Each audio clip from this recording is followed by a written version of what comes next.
Kita tidak bisa minta dilahirkan oleh siapa, tapi kita bisa melahirkan generasi seperti apa. Maka pentingnya tahu nasab itu cuma satu. A'rifu angsabakum tasilu arhamakum. Ketahuilah nasabmu. Untuk apa? Menyambung silaturahmi di antara kamu. Gak usah dibangga-banggakan. Kalau saya malu, karena saya punya prinsip. Wasyarul alamina dawul humuli idza fa'akhortahum dakarul jududa. Generasi yang paling buruk itu siapa? Generasi yang ketika ada orang hebat dia mengatakan, mbahku dulu lebih hebat daripada ini. Tapi dia di saat berkata seperti itu, dia bukan siapa-siapa. Padahal harusnya apa? Innal fata mayakuluha anada. Pemuda itu yang mengatakan, ini loh saya. Laisal fata mayakulu kana abi. Bukanlah pemuda yang mengatakan, ini loh bapak saya. Kalau saya punya bapak hebat, itu bagi saya malah beban. Hari ini orang dengan gampangnya mengatakan apa? Mbahku hebat. Tapi di saat dia ngomong mbahku hebat, dia bukan siapa-siapa. Malu, Pak. Malu. Maka mudah-mudahan, walaupun kita bukan terlahir dari orang yang istimewa, mudah-mudahan Allah menjadikan kita pribadi-pribadi yang istimewa. Amin. Allahumma amin. Bapak Ibu yang mau saya muliakan,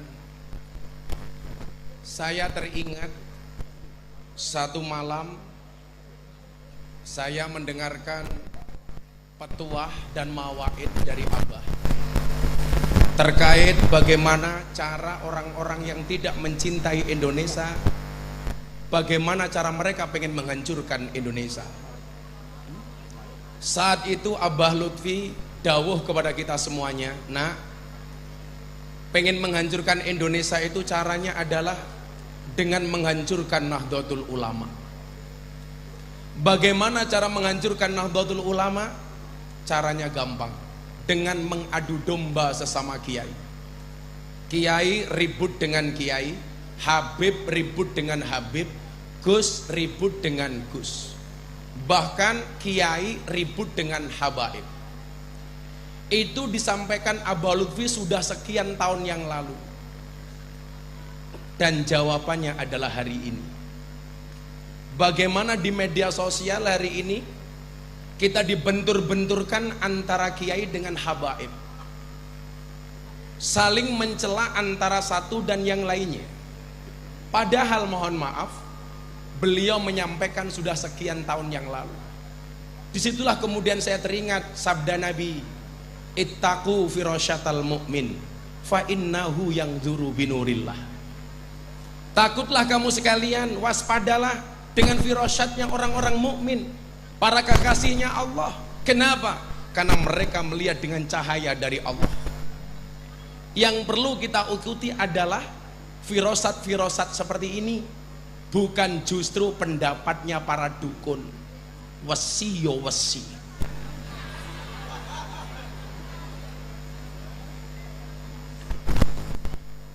Mungkin ada Pak Polisi di sini.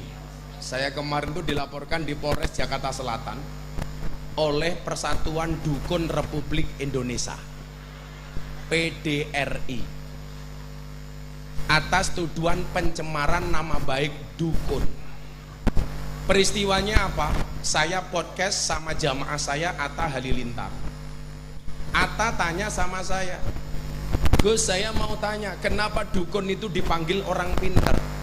Saya jawab, iya, dukun itu dipanggil. Saya bilang, kalau memang manusia itu mampu, seharusnya apa? Seharusnya dokter itu badannya paling sehat. Karena dokter pekerjaannya menyehatkan orang lain. Tapi faktanya, mohon maaf, dokter juga sakit. Bahkan di Jogja saya punya teman dokter spesialis THT, telinga hidung tenggorokan. Orangnya malah budek.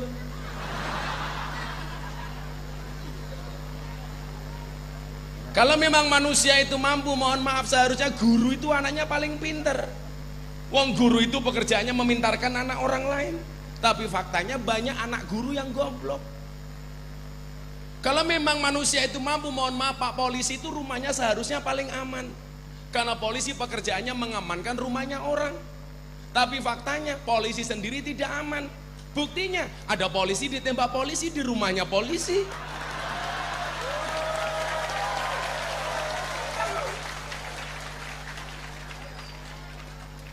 Kalau memang manusia itu mampu, seharusnya apa? Kuli bangunan tuh rumahnya paling bagus. Pekerjaannya membuatkan rumah orang. Tapi faktanya banyak kuli bangunan tidak punya rumah. Wongnya ya teko. Maka di situ kita diingatkan oleh Ibnu Athaillah As-Sakandari dalam kitab Hikam, ma tawaqqafa matlabun anta talibu bi rabbika wala tayassara matlabun anta talibu bi nafsika. Nah, supaya bisa seperti ini caranya bagaimana? Ikut siapa? Ikut guru yang benar. Makanya kenapa saya itu mantep dari Abah. Begitu banyak fakta yang menunjukkan ke saya secara pribadi apa yang beliau sampaikan benar-benar terjadi. Ulang tahun beliau kemarin di hadapan para tamu, saya matur, Abah itu sejak pertama kali melihat saya, sejak saya kenal pertama kali sama beliau, sejak saya miskin kuadrat nggak punya apa-apa, beliau sudah manggil saya juragan. Demi Allah, demi Rasulullah, setiap kali saya sowan, baik di dalam maupun di tempat pengajian, beliau pasti bilang, juragane teko. Padahal saat itu mohon maaf, saya nggak punya apa-apa. Walaupun mbah saya itu sebenarnya kaya raya, 7 turunan. Persoalannya saya keturunan nomor 9.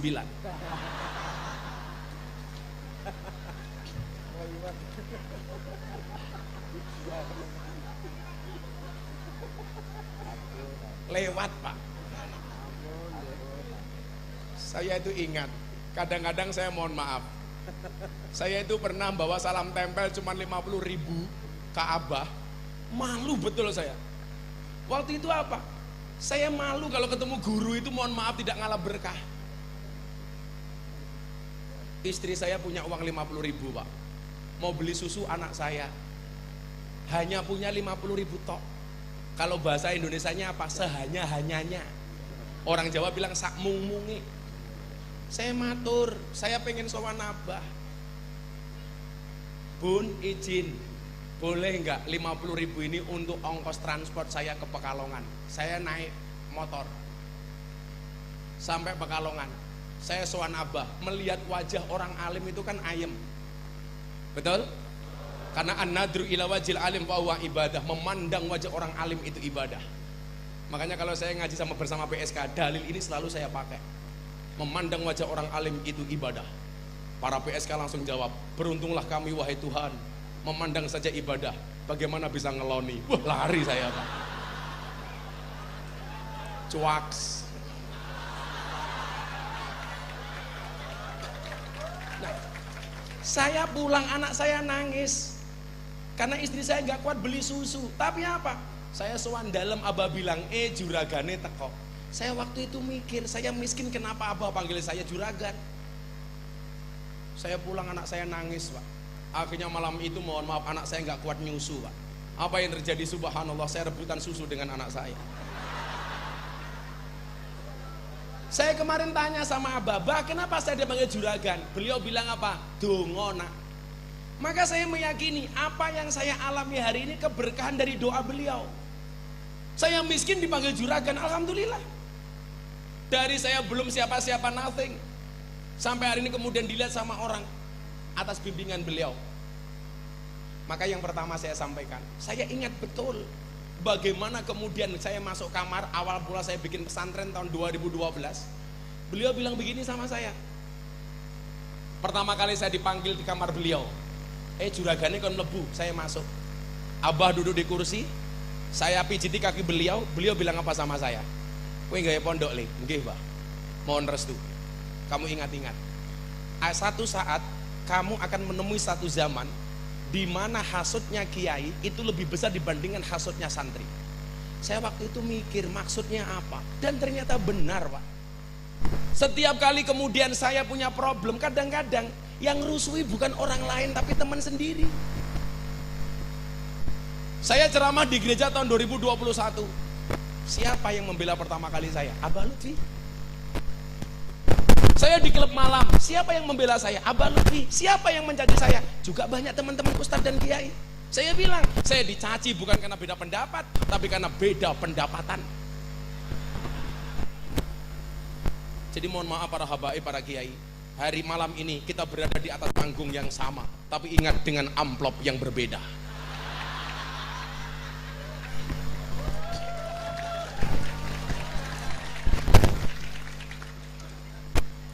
Saya kasih contoh sebelum saya lanjutkan soal pertempuran tadi itu. Betapa saya malu, Mas. Pas saya diajar soal gereja itu, Abah belain saya. Mamah telepon, "Le, dawi Abah sahur di Pekalongan." Di dalamnya Abah itu nggak mengenal buka puasa bersama, tapi mengenalnya sahur bersama. Sudah hampir imsak, saya baru sampai Tegal. Akhirnya saya sahur di Tegal. Subuh saya masuk kamarnya Abah. Abah sedang wirid. Betapa malunya saya. Abah yang mungkin dosanya cuma sedikit, lebih banyak kebaikannya. Setiap pagi beliau wirid sampai siang, menjelang siang, nggak berhenti. Tasbihnya panjang lebar, gede-gede, panjang-panjang. Saya tanya sama Abah itu kan amalnya sudah banyak. Kenapa setiap pagi masih wirid seperti ini, Abah? Beliau bilang apa? Le, Abah ki mursid, nambeli murid-muridku sing wirite kurang. Apa raisin matamu tak kata. Malu saya. Malu saya. Karena saya ndablek, setelah saya dinasihati beliau, saya matur, nggih monggo Mbah dilanjut wirite, kula mangwakili mawon, Mbah. Tambah ndablek. Maksud saya apa? Ternyata yang beliau sampaikan dahulu hari ini benar-benar terjadi. Kiai nyerang Habib, oknum Habib nyerang Kiai. Tuduhan ke Habib yang tidak-tidak sampai diwacanakan tes DNA untuk habaib. Ya Allah. Maksudnya apa? Kita malu, Pak. Saya teringat dengan apa yang disampaikan oleh Said Abdullah Al-Haddad. Beliau menyampaikan apa? Wa ala kafatil muslimin ayya'taqidu hubbahum wa mawaddatahum wa ayyu'adzimuhum wa ayyuwakiruhum bi ghairi huluin wala israfin. Hendaknya setiap orang-orang muslim untuk meyakinkan dirinya, mencintai para habaib, menghormati para dzurriyyah tanpa melampaui batas dan berlebih-lebihan.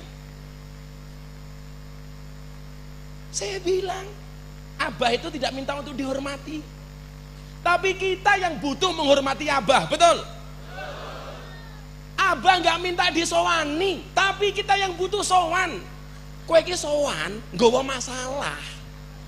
Orang sosok gaya. Abah sare mau enteni.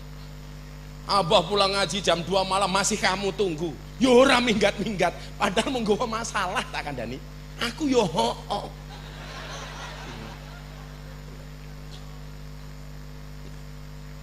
Maka kita diingatkan.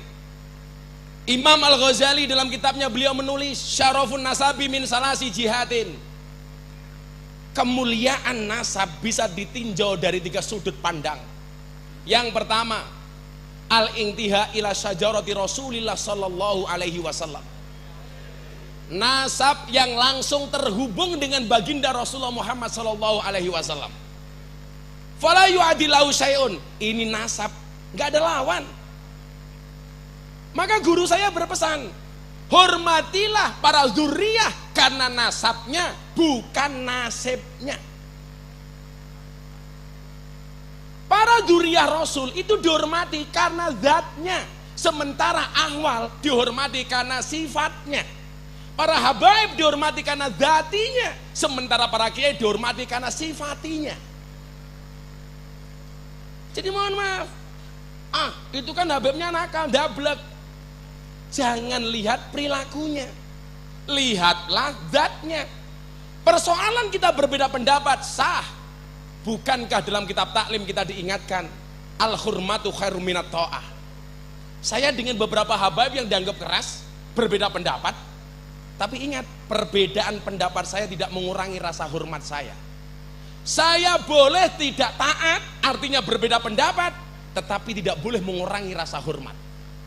Contoh, saya dulu dihubung-hubungan dengan Habib Rizik, Gus Miftah bermusuhan. Oh tidak, siapapun duriahnya Kanjeng Nabi wajib saya hormati, tapi tidak harus saya taati. Boleh berbeda pendapat. Contoh, umpamanya saya diperintah sama sahabat saya, sama guru saya, Miftah kamu ngimami sholat subuh. Saya jawab, mboten Kiai, jenengan mawon. Begitu saya jawab mboten, saya tidak taat sama perintah Kiai saya. Tapi ingat, ketidaktaatan saya karena hormat saya kepada Kiai saya. Miftah kamu ngimami, mboten Kiai mawon. Begitu saya jawab mboten, saya tidak taat. Tapi tidak taat saya karena hormat. Contoh ibu-ibu, sarapan, masakan sudah matang, ngaturi suaminya, ayo pak sarapan dulu. Suaminya bilang, mboten ibu riyen mawon. Kalau anda paham dalil ini akan menjawab, mboten kula ngenteni bapak. Lawang Pekalongan ora, ayo pak sarapan, mboten ibu riyen. Oke, ceniningan yu, ceniningan. Wongnya ya tekoi, ya melu guyu. Biasanya jilbabnya coklat.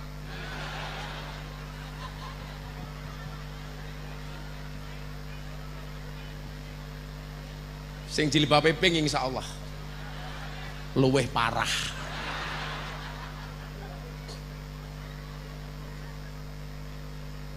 Al-intiya ila sajarati Rasulillah. Ini enggak ada lawan, fala yu'adilahu syai'un. Mau dipanggil Sayyid, mau dipanggil Syarif, mau dipanggil Habib, selama duriannya Kanjeng Nabi, ayo kita hormat. Ayo kita hormat. Kita hormat karena zatnya. Ahwal para kiai dihormati karena sifatinya. Malu pak, bangsa yang sudah besar seperti ini sekarang mohon maaf, apa yang disampaikan Abah benar-benar terjadi. Kita dibentur-benturkan. Dulu NU Muhammadiyah dibentur-benturkan, gak berhasil, sesama orang NU dibentur-benturkan. Makanya kenapa saya sering membuat syair-syair tentang itu sekarang. Bapak NU Ibu Muslimat, aku sing kesel bengok-bengok.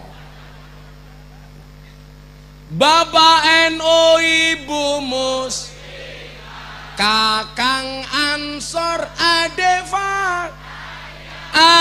Fatayat, tahlilane saben malam, mulai tahlilan padha nggawa rahmat goblok.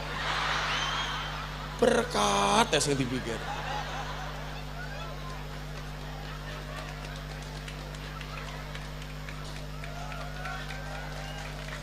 Tahlilane saben malam, mulai tahlilan padha nggawa salatullah salamullah.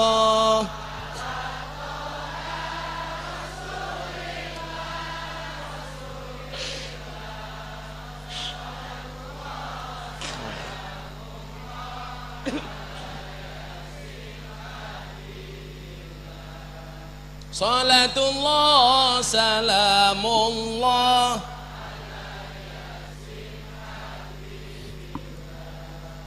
Ada NU, ada Muhammadiyah, ada Muslimat, ada Aisyah. Semua akur jaga ukhuwah, Indonesia makmur, rakyatnya berkah. Amin. Semua akur jaga ukhuwah, Indonesia makmur, rakyatnya berkah. Salatullah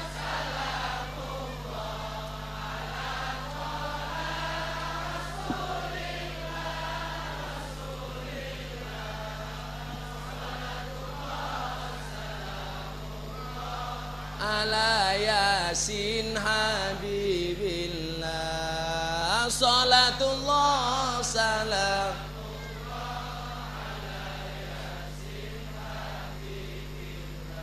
Minum kopi rasanya nikmat, makan roti dari ketela. Ayo ngaji dan bersolawat, Habib Lutfi Abah Indonesia. Ayo ngaji dan bersolawat, Habib Lutfi Abah Indonesia. Salatullah salamullah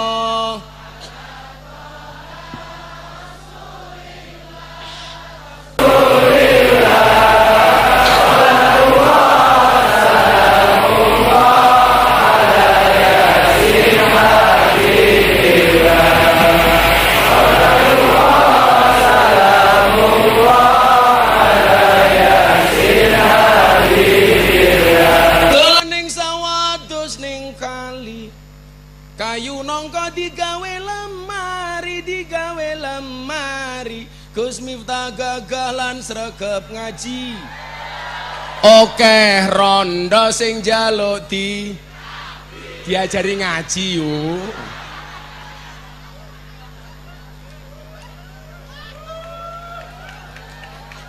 Emangnya aku cowok apaan?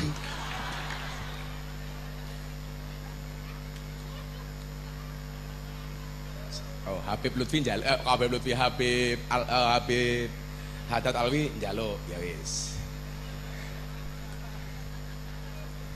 Pekalongan ngundang Gus Miftah, Habib Haddad Alwi lumayan gagah. Tapi sayang senajan gagah, bojone ora nambah.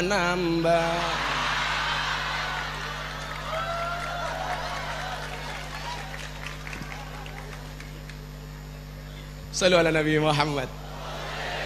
Al-intiha ila sajarati Rasulullah sallallahu alaihi wasallam. Ya mohon maaf kalau hari ini ada wacana tes DNA. Jajal, kowe wani ngomong tes DNA ning ngarepe Habib Lutfi tak giyebuk cangkemmu. Tenan wis, ayo kowe. Wis. Aku lak giyebuk cangkeme wong gara-gara njaluk tes DNA Abah, aku mlebu penjara ora apa-apa. Nggih napa mboten? Kok mbok ya tahu diri gitu. Lah sing ngaku habaib niku monggo lah. Tapi kalau memang nyuwun sewu, sanadnya mutawatir, cangkemmu ora usah gagas gitu. Wis to mlaku dhewe-dhewe. Nggih napa mboten, Bu? Nggih. Lho tenan nih. Sekali lagi, para habaib seperti Abah Lutfi tidak minta untuk dihormati, tapi kita yang butuh untuk menghormati. Beliau tidak minta untuk disowani, tapi kita yang butuh sowan. Niku mawon prinsipe. Rasa neko-neko. Al-intiha ila sajrati Rasulullah sallallahu alaihi wasallam. Dan saya termasuk orang yang hakul yakin mendapatkan berkah dari beliau. Saya dulu miskin gak punya apa-apa, alhamdulillah. Sekarang santri saya semuanya gratis. Padahal Anda tahu santri kalau makan subhanallah Gunung Merapi pindah ke piring.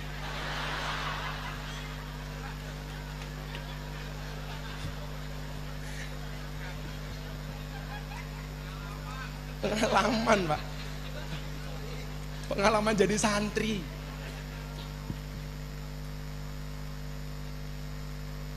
Yang kedua apa?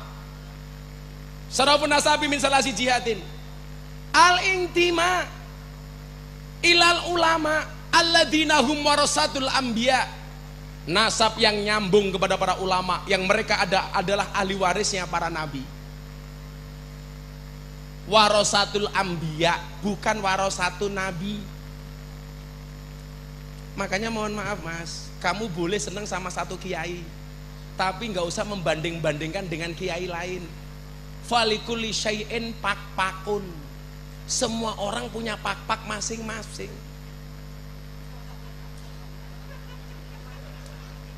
Falikuli syai'in maziyah.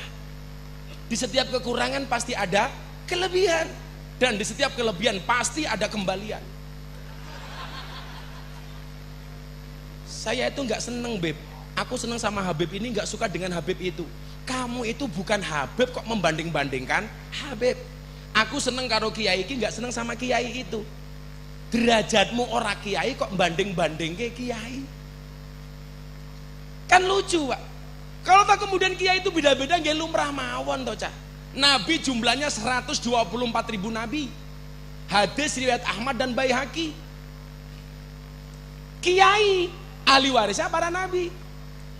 Nabi kelebihannya beda-beda masing-masing. Maka ketika turun kepada kiai, lumrah kalau kiai itu juga punya mazhab masing-masing. Nabi jadi raja, Daud alaihissalam. Turun, ada kiai yang ditakdir menjadi presiden, Gus Dur. Wakil presiden, Kiai Ma'ruf. Wakil gubernur, Gus Yasin. Mungkin dapat keberkahan dari Nabi Daud. Nabi kaya, Sulaiman. Begitu turun, ketua pergunu, penasehat Petanesia, Kiai Asep Mojokerto. Kaya seperti Kiai Asep. Ada Nabi gagah, Nabi Musa alaihissalam. Begitu turun, Kiai gagah, Gus Maksum, Pagar Nusa. Gagah. Ada Kiai, mohon maaf, ada Nabi alim. Siapa Nabi alim? Nabi Khidir alim, Idris alim. Begitu turun, ada Abah Lutfi, Gus Baha, Gus Koyum, Kiai Said. Ada Nabi miskin, Nabi Isa. Turun, Mbah Mudine Pekalongan, umpamane miskin.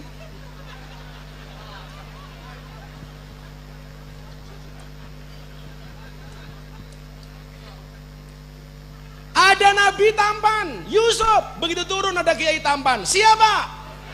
Terima kasih, terima kasih.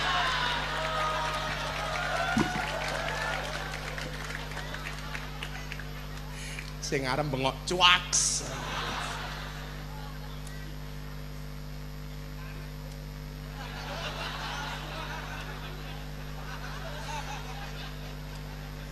Saya bilang, kalau kamu tidak bisa bersaing dengan kealimanmu, bersainglah dengan kekentiranmu.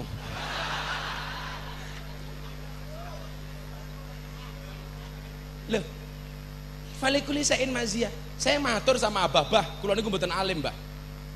Dulu almarhum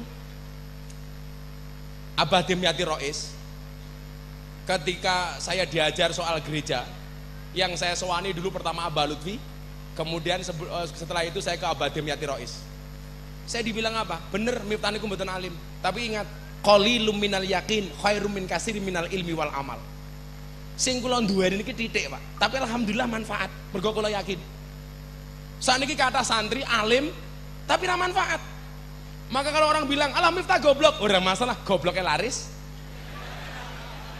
Kowe ngalim cangkemmu ra payu.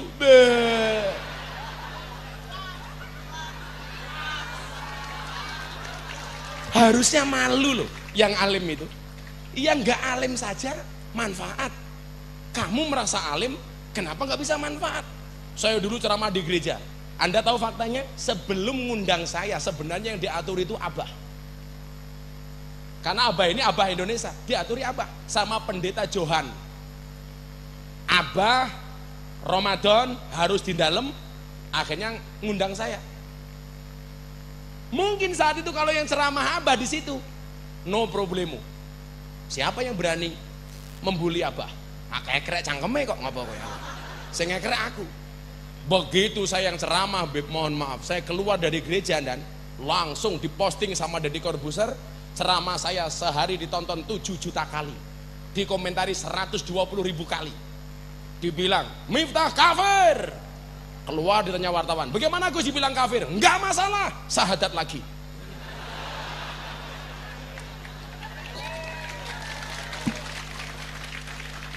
Orang kafir 70 tahun membaca la ilaha illallah sekali terbakar kekafirannya.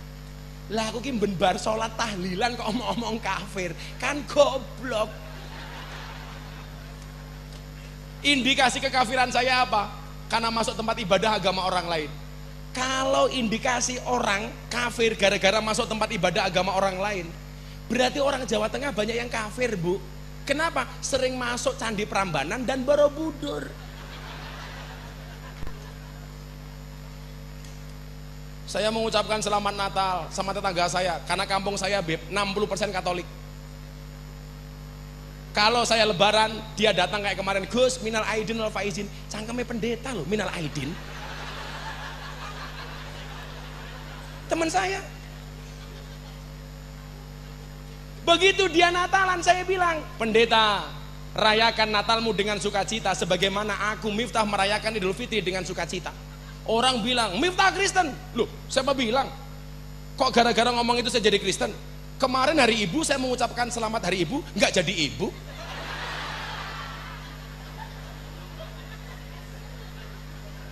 Sepuluh November saya mengucapkan selamat hari pahlawan, saya nggak jadi pahlawan, nggak jadi Avenger.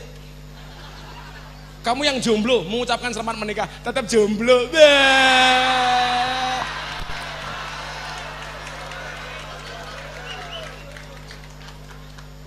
Semuanya punya style masing-masing. Dulu saya menolak acara TV, Abah itu dawuh begini sama saya, Le, ya wajar saja kalau TV itu dikuasai sama orang Wahabi. Kenapa, Bah? Karena nggak ada orang-orang Ahlussunnah yang nggak mau muncul di TV. Akhirnya saya tampil acara TV, ngobrol bareng Gus Miftah. Saya punya acara sekarang di BTV, Jalan Dakwah Ahlussunnah ala Gus Miftah. Sehingga mohon maaf, dulu yang dakwah kita di medsos kalah, bisa bersaing, Pak. Kalau Anda pengen melihat bagaimana dakwanya orang NU, coba Anda lihat. Kalau dulu mohon maaf, zaman almarhum Kiai Haji Zainuddin MZ, dai sejuta umat, tolok ukurnya tidak pasti, hanya kalau pengajian jamaahnya banyak. Kalau itu Abah sudah turah-turah, lebih dari sejuta umat. Sekarang indikatornya bisa dilihat, Mas. Anda punya TikTok, coba dibuka, nama umpamanya Gus Miftah, Anda lihat tagarnya, akan kelihatan berapa miliar, berapa juta di situ. Dan itu dakwah kita hari ini. Kamu pengen dakwah, nggak harus kayak saya, nggak harus kayak Abah. Bisa dakwah dengan medsosmu. Caranya bagaimana? Dakwahnya Abah Lutfi, kamu posting, kamu sebarluaskan, amplifikasi, itu dakwah. Lah kowe duwe TikTok sing mau delok mau kebaya merah.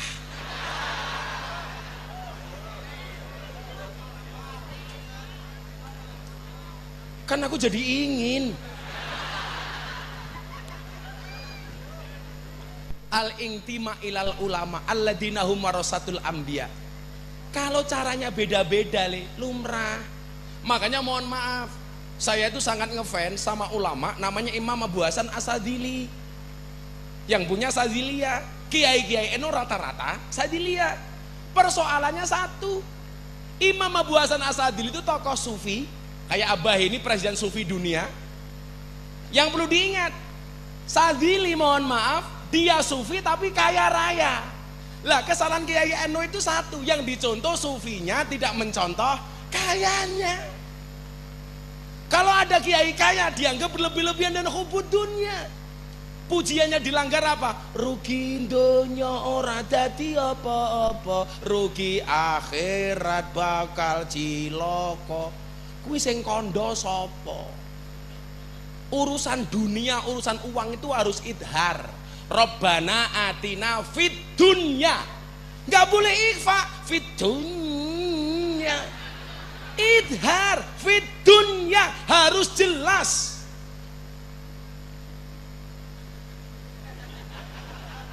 Fit dunya, bukan fit dunya. Urusan dunia itu harus idhar, bukan ikhfa. Cowok juga harus paham, sekarang cowok good looking kalah sama cowok good rekening. Betul, Bu? Berangkat dari good rekening bisa menjadikan wajah ibu-ibu glowing. Makanya di balik wajah istri yang glowing ada suami yang golong koming.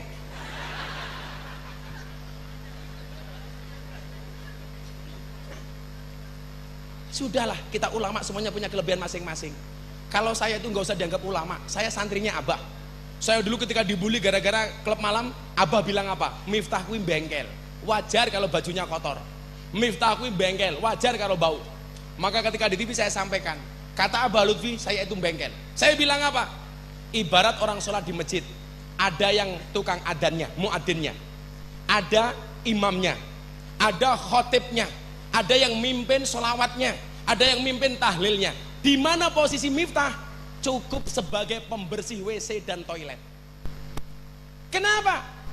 Sehusuk-husuknya kamu sholat di masjid, sholatmu pasti terganggu kalau WC-nya bau. Betul? Cukuplah saya sebagai pembersih WC. Makanya dulu ada gus-gusan yang bilang dasar Miftah gus telek.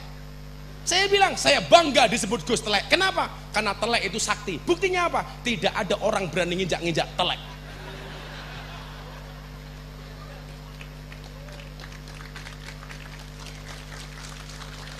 Tangan Dani Leo. Kowe lak nyontok Imam Abu Hasan Asadili, jangan hanya sufinya, tapi juga sugihnya. Imam Abu Hasan Asadili itu pernah beli kuda yang gubernur Mesir nggak kuat beli. Tapi masyarakat tuh nggak adil sama kiai. Kalau ada artis dikawal polisi, orang kan mengatakan maklum artis. Dengan gampangnya kita memberikan pemakluman. Tapi kalau ada habaib pada kiai dikawal polisi, kiai habibnya berlebih-lebihan. Ini apa? Kalau ada kiai di hotel mewah, kiainya cinta dunia. Kalau ada artis, maklum artis. Ada Mas Maki ini. Nah, kebetulan sahabat beliau murid saya, si Pasa. Kalau ungu naik mobil di kawal polisi, maklum Pasa Maki. Lak Miftah, bajingan kok Miftah gila ya. Kita salah, Pak. Makanya saya mau merubah image itu. Satu ketika saya diajak sowan sama Gus Kausar kepada Yaidah Pelosok. Gus Kausar bilang, "Bah, Gus Miftah niki lak teng pejabat, teng BUMN, kiai larang, Bah." Saya pikir saya mau dimarahi sama Yaidah. Beliau bilang apa? Ora apa-apa le, kudu ana kiai sing kaya Gus Miftah. Soalnya apa? Supaya banyak santri yang bercita-cita pengen jadi kiai. Karena apa? Dihargai. Kita tuh gak adil, Pak. Kalau ngundang artis dangdut konser buka titik, jos, larang, Pak, gitu loh. Kalau kiai ngaji untuk pencitraan dan moralitas, dihargai seadanya. Padahal Pak Polisi, lebih nyaman jogo pengajian apa konser dangdutan, Pak? Pengajian malu jagong ini loh. Orang jogo ini.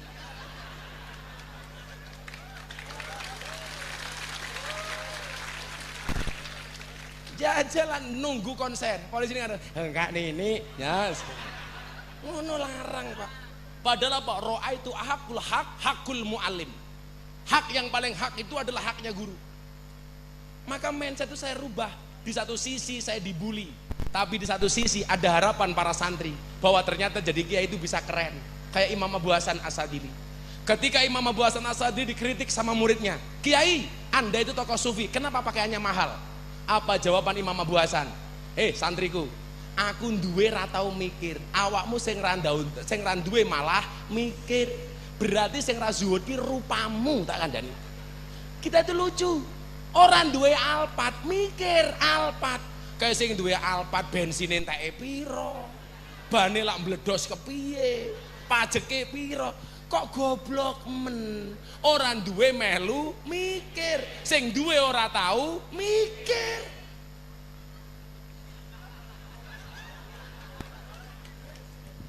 Abu Hasan jawab apa? Kenapa baju saya mahal, kata beliau? Libasi yakul inni ghaniyun, aku kaya, falatarhamuni, kamu jangan kasihani saya. Tapi kalau bajunya jelek, lusuh, sarungnya ngelinting, ambune kelembak menyan, sandale swalo, seolah-olah pakaiannya mengatakan inni fakirun, aku kere, farhamuni, kasihani saya. Betul. Makanya mohon maaf kalau ada kok Gus Miftah penampilannya setel, aku kiainya silit British. Yang saya hadapi teman-temannya Mas Maki. Jamaah pengajian itu aneh-aneh. Saya malah rondo-rondo. Aura kasih. Nikita Mirzani. Selin Evangelista. Yang terakhir idolanya Habib Haddad Alwi, Lu Cinta Luna.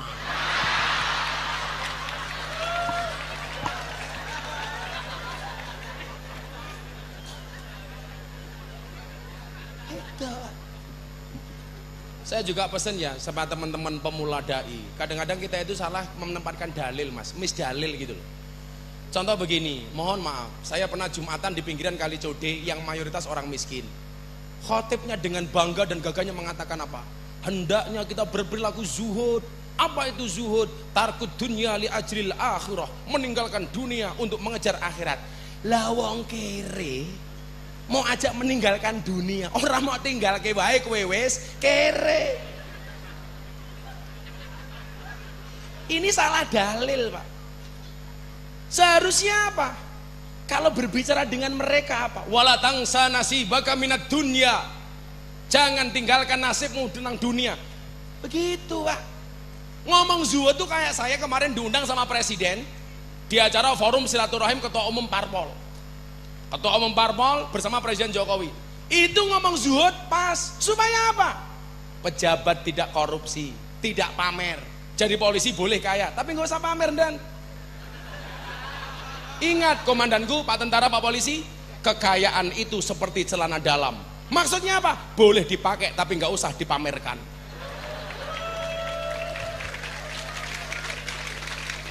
Malah dipamer-pamer ke. Jangan dan kelasmu lah pamer, kelasnya kayak Superman, nganggo sempak ning jobo.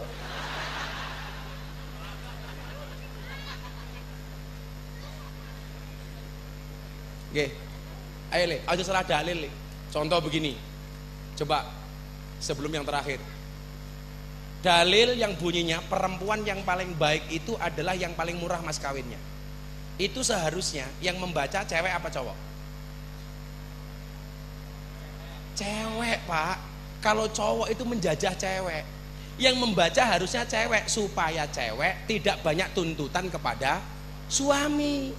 Kalau yang membaca kamu dikira menjajah halah mas cangkem kere gaya kowe iki ngono. Yang membaca harusnya istri, Pak. Makanya saya bilang istri yang baik itu istri yang siap diajak menderita oleh suaminya. Tapi ingat, suami yang baik tidak akan pernah mengajak istrinya menderita. Lah.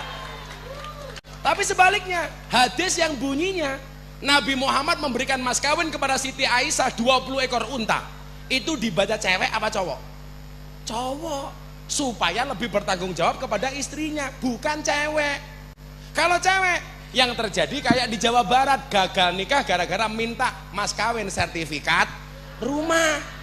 Salah dalil. Makanya saya bilang, Gus, boleh nggak istri bekerja? Oh boleh, tapi kalau saya melarang istri saya bekerja.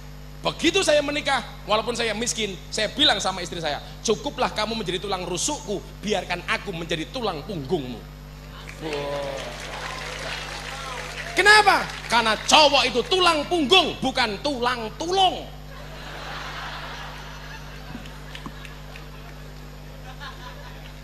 Lanang kok tulang tulung. Kalau perempuan boleh bekerja, Gus, boleh-boleh saja. Tapi ingat tak kodratmu. Istri boleh bekerja. Kenapa? Karena suami hanya titipan. Kalau tidak diambil Allah, minimal diambil mantan. Iya. Kemudian yang terakhir adalah syarafun nasabi min salasi jihadin. Al-intima ila ahli sholah wal masyhur. Nasab yang terhubung dengan orang-orang soleh. Maka saya meyakini keberadaan umpamanya kayak saya seperti ini, itu karena mbah-mbah saya orang soleh. Kalau saya mah apa tuh? Tapi karena mbah-mbah saya orang soleh, maka alhamdulillah karena tirakat-tirakat beliau bisa wujud seperti hari ini. Bu, mohon maaf, kita tidak bisa minta dilahirkan oleh siapa, tapi kita bisa melahirkan generasi seperti apa. Maka pentingnya tahu nasab itu cuma satu. A'rifu angsabakum tasilu arhamakum. Ketahuilah nasabmu. Untuk apa? Menyambung silaturahmi di antara kamu. Gak usah dibangga-banggakan. Kalau saya malu, karena saya punya prinsip. Wasyarul alamina dawul khumuli idza fa'akhortahum dakarul jududa.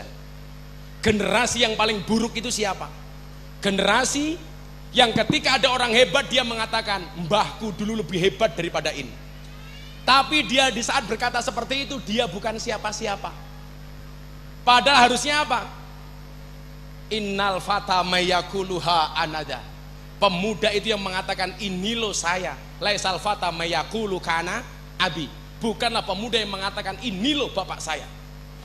Kalau saya punya bapak hebat, itu bagi saya malah beban.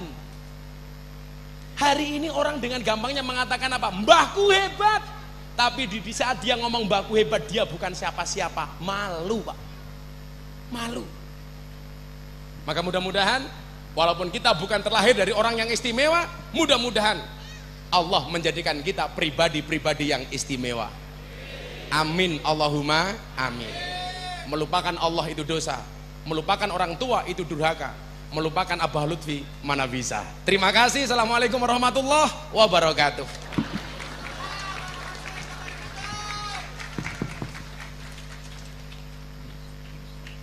Kepada beliau dihaturkan terima kasih. Hadirin wal hadirat rahimakumullah. Untuk maidah hasanah termin yang kedua akan dihaturkan oleh beliau Al Habib Muhammad Lutfi bin Yahya, dan dimohon sekaligus menutup dengan doa. Kepada beliau waktu dan tempat kami persilahkan. Allahumma shalli ala Sayyidina Muhammad.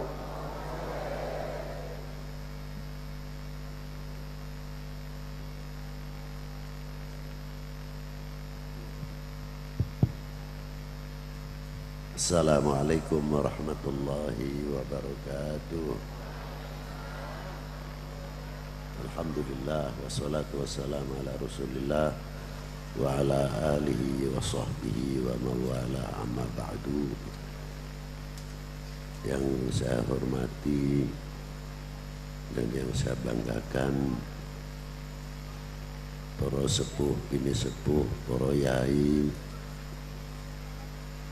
juga yang saya hormati bapak-bapak dari Forkominda, Bapak Wali Kota, Bapak Kapolres, Bapak Dandim, atau yang mewakili bapak-bapak dari instansi pemerintahan, sipil, TNI, Polri, yang selalu kita banggakan, jamaah Ratibul Kubro, khususnya hadirin wal hadirat rahimakumullah. Ingin saya menambahkan bahwa ratib yang telah ada, semoga kita itu istiqomah di dalam membaca ratib tersebut. Mau ratibul Atas, mau ratibul Haddad, Al-Idrus, mau ratibul Kubro, dan lain sebagainya, tidak terlepas bahwa ratib-ratib tersebut itunya adiyah, yang sebagian besar di dalamnya adalah untuk kepentingan ummah. Maka dari itu jangan sampai kita sama-sama membaca aurat timbul menentukan salah satu ratib tapi menggeser ratib yang lain. Kita harus sama-sama menghargai dan menghormati apa yang ada dan menjaga apa yang ada, peninggalan-peninggalan para sesepuh, bini sepuh, sebab ratib-ratib itu dikumpulkan oleh tokoh-tokoh ulama yang luar biasa di zaman beliau hidup, seperti Ratibul Haddad, karangan kitabnya beliau Al-Habib Abdullah bin Alwi Al-Haddad luar biasa, seperti kitab Ad-Da'watut Tammah dan Hujjatullah lil Alamin, dan juga Ratibul Atas cucunya Al-Habib Ali bin Hasan Said Mashhad, juga yang mengarang kitab Al-Ghirtas dan lain-lainnya. Pasti beliau-beliau adalah ulama-ulama yang diangkat oleh Allah Subhanahu wa ta'ala. Maka dari itu apabila kita melihat di dalamnya sangat luar biasa, seperti ada doa Allahumma ghfir ummata Sayyidina Muhammad, Allahumma arham ummata Sayyidina Muhammad, Allahumma sholih ummata Sayyidina Muhammad, Allahumma astur ummata Sayyidina Muhammad. Begitu luas dan lapangnya kita semuanya kalau sudah mengucapkan Allahumma ghfir ummata Sayyidina Muhammad, tidak ada rasa kedendaman kepada siapapun, atau terbayang si A membenci kita, si B hasud kepada kita, kok tidak ada. Langsung Allahumma ghafir ummata Sayyidina Muhammad, luar biasa sekali. Allahumma astur ummata Sayyidina Muhammad, ya Allah tutupilah segala aib-aib apa yang ada di dalam umat Sayyidina Muhammad sallallahu alaihi wasallam. Bukan untuk saling membuka aibnya kita masing-masing. Sudah ditarbiyah dari kesepuan-kesepuan kita para pendahulu, bagaimana kita pandai-pandai menutup segala kekurangan apa yang ada di dalam umat tersebut. Sampai Allah majbur umat Sayyidina Muhammad, sampai Allahumma sholih umat Sayyidina Muhammad sallallahu alaihi wasallam. Maka dari itu kalau kita dalami isinya rotib tersebut, tidak rotibul kubro saja, rotibul atas, rotibul haddad, rotibul idrus, semua menitik beratkan kepada umat Sayyidina Muhammad sallallahu alaihi wasallam. Dan tadi sedikit yang telah diterangkan oleh akhina fillah Gus Miftah tentang Sayyidi Syekh Abil Hasan Ali Syadili radhiyallahu ta'ala anhu, itu semua yang diterangkan ada di dalam kitab Jami' Karamatul Auliya di halaman 333 fi manaqibi wa karamati Sayyidi Syekh Abil Hasan Ali Syadili radhiyallahu ta'ala anhu. Dan beberapa kitab-kitab tadi al-ulama warathatul anbiya, juga di dalam kitab At-Tabaqatil Kubra Juthani di dalam manaqibnya Abil Abbas Al-Mursi yang telah diterangkan hadis al-ulama warathatul anbiya telah diterjemahkan oleh muridnya Sayyidi Syekh Abil Hasan Ali Asyadili di dalam kitab Tabaqatil Kubra. Dan beberapa keterangan-keterangan yang diambil para ulama yang isinya semuanya adalah mutiara-mutiara yang sangat luar biasa. Maka dari itu kita sebagai mustami'in pandailah membawa mutiara-mutiara yang tidak ternilai harganya untuk apa? Hiasan hati kita yang abadi, karena mutiara-mutiara tersebut tidak terlepas, jelas pasti ada sumbernya, adalah dari baginda Nabi sallallahu alaihi wasallam. Lain dari itu, mari kita penutup, kita jaga al-ukhuwah, al-ukhuwatil watan, al-ukhuwatil islamiyah, al-ukhuwatil wataniyah. Kita jangan sampai memberikan kesempatan-kesempatan kepada uknum-uknum yang akan memecah belah Indonesia ini, akan memecah belah bangsa ini. Mari kita bergandengan tangan, jangan memberikan celah kepada uknum-uknum manusia yang suka melihat Indonesia pecah belah. Saya bertanya, wahai bangsaku yang kubanggakan, relakah negerimu terpecah belah? Tidak. Maka dari itu kita perlu pembuktian kalimah tidak. Kita tidak mudah terpengaruh dengan hoax dan lain-lain yang akan memecah belah umat Islam khususnya, yang akan memecah belah umat beragama pada umumnya, dan lebih lagi akan memecah belah bangsa Indonesia. Kita mempunyai kehormatan, kita mempunyai harga diri, kami mempunyai kehormatan, kami mempunyai harga diri, kami mempunyai jati diri. Maka yang mengerti kehormatan bangsanya pasti akan menjaga yang akan menjatuhkan dari orang oknum-oknum orang yang akan menjatuhkan kehormatan kita. Kita bangsa Indonesia, bangsa yang besar, mempunyai sejarah yang sangat luar biasa yang telah dirintis oleh kesepuhan-kesepuhan para pendahulu dengan bukti-bukti situs-situs sejarah yang sangat luar biasa. Maka dari itu kita mempunyai harga diri, kami mempunyai harga diri selaku bangsa Indonesia, dan kita juga mempunyai di antara jati diri selaku bangsa Indonesia. Bangsa ini jati dirinya diantaranya kita dari dulu menjadi satu, pemersatu yang luar biasa. Maka kewajiban untuk kita semuanya menjaga kesatuan dan persatuan.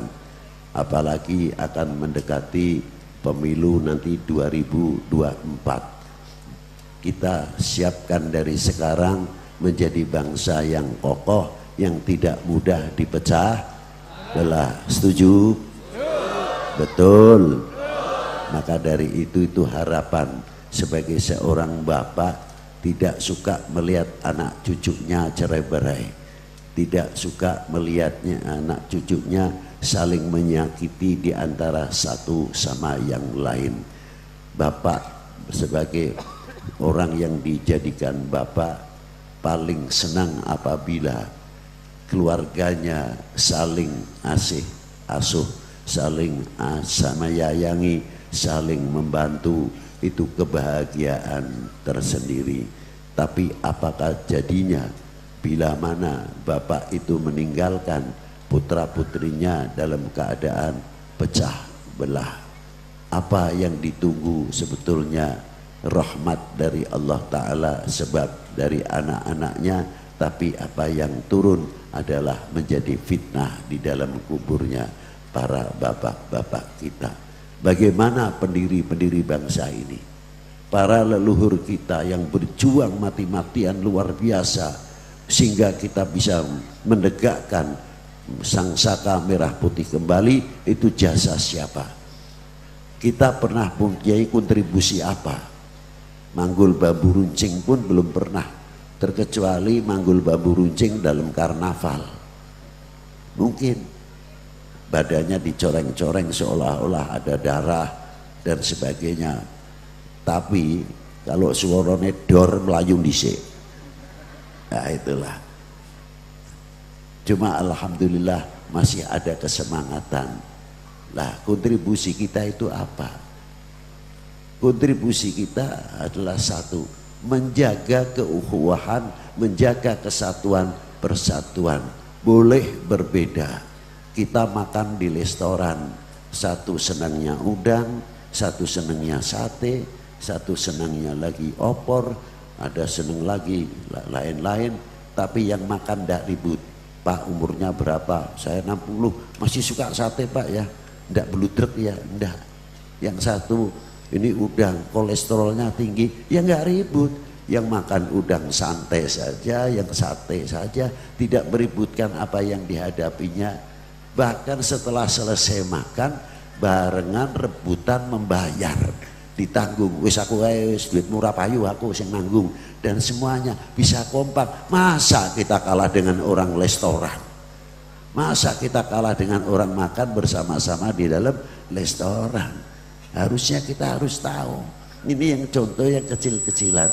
Tapi saya yakin dengan adanya pengajian, dengan adanya kirab merah putih yang selalu kita gelar di Indonesia ini akan menjadi sarana memperkuat, memperkokoh kesatuan persatuan Indonesia. Itu yang kita harapkan. Assalamualaikum warahmatullahi wabarakatuh. Allahumma salli wa sallim wa barik ala sayyidi sa'adat qutbul bidayat wa nihayat khalifatullah fi khazainil ardi was samawat wa ala alihi wa sahbihi madamati sadatil qadat salatan taftahu lana biha babal khairat was sa'adat fid dari dunya wa daril ma'ad wa barik lana fi umurina wa fi rizqina wa auladina